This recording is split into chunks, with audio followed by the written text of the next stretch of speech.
How did World War I begin? Hello, I'm Shadow. For more videos like this, you can like and subscribe. If you're already subscribed, let's jump into the video. Why was Europe so tense? 1870 to 1914. World War I did not begin suddenly one morning. Europe was standing on decades of accumulated tension. By the late 19th century, the continent was filled with powerful states shaped by the Industrial Revolution. Factories had grown, populations had increased, and production had accelerated. But this growth also brought intense competition. Germany, in particular, transformed into a massive industrial and military power, shortly after completing its political unification in 1871. This development alarmed Britain and France, which had long been the balance holders of Europe, because Germany now wanted influence not only on the continent but also at sea and in the colonies. At this point, Europe faced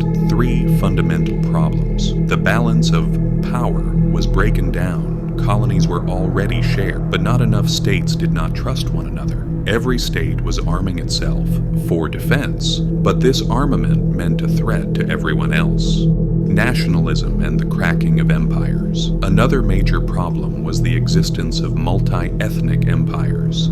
States like Austria-Hungary, the Ottoman Empire, and the Russian Empire contained dozens of different ethnic, religious, and cultural groups. Throughout the 19th century, the rising tide of nationalism slowly hollowed these empires from within. The Balkans, in particular, became Europe's most fragile region. Serb, Croats, Bosniaks, Bulgarians, Greeks, each wanted to establish their own nation-state. These ambitions weakened Austria-Hungary, pushed Russia into the role of protector of the Slavs, forced Germany to defend its allies. As a result, the Balkans became a zone where great powers did not directly fight, but constantly pushed and pulled against one another.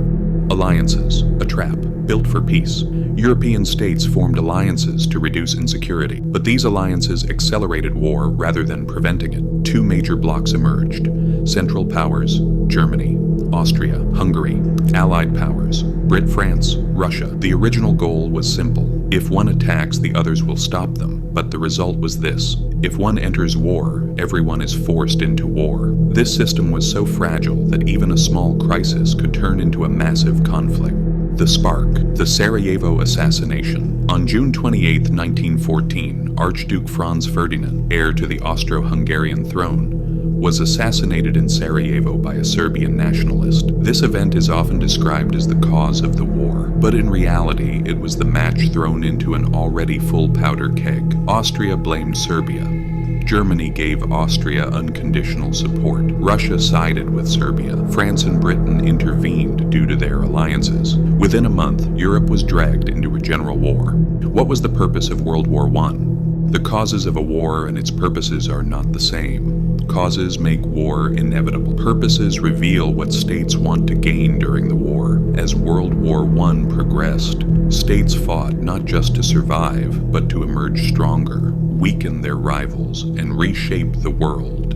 Germany's goal: becoming the dominant power. For Germany, this war meant becoming the leading power in Europe, permanently weakening France, establishing economic and political influence in Eastern Europe, challenging Britain on the seas. German leadership believed that victory would allow the creation of a German-centered European order. Britain and France. Preserving the balance, Britain's core objective was simple. No single state should become too powerful in Europe. Germany's naval strength and industrial capacity were an existential threat to Britain. France, meanwhile, wanted to reclaim Alsace-Lorraine, lost in 1871, and break Germany's military dominance. For these two states, the war was a struggle of defense power balancing, containing Germany, the Ottoman Empire, a fight for survival. For the Ottoman Empire, this war was a hope to recover lost territories, an attempt to prevent the state from collapsing, an effort to remain among the great powers.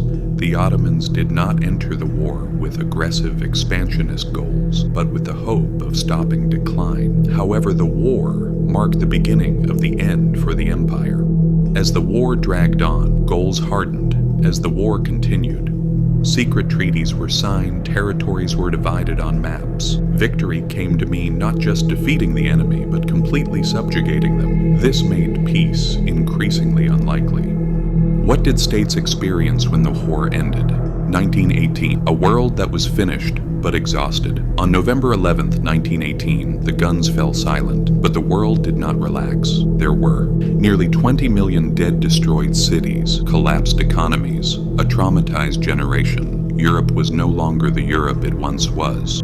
The collapse of empires. After the war, the Ottoman Empire disintegrated Austria. Hungary disappeared from the map. Tsarist Russia fell through revolution. Germany suffered a crushing defeat. Empires that had stood for centuries vanished within a few years. Versailles and the unfinished peace. The Treaty of Versailles, imposed on Germany, included heavy reparations, military restrictions, the humiliation of national pride. This treaty did not create peace.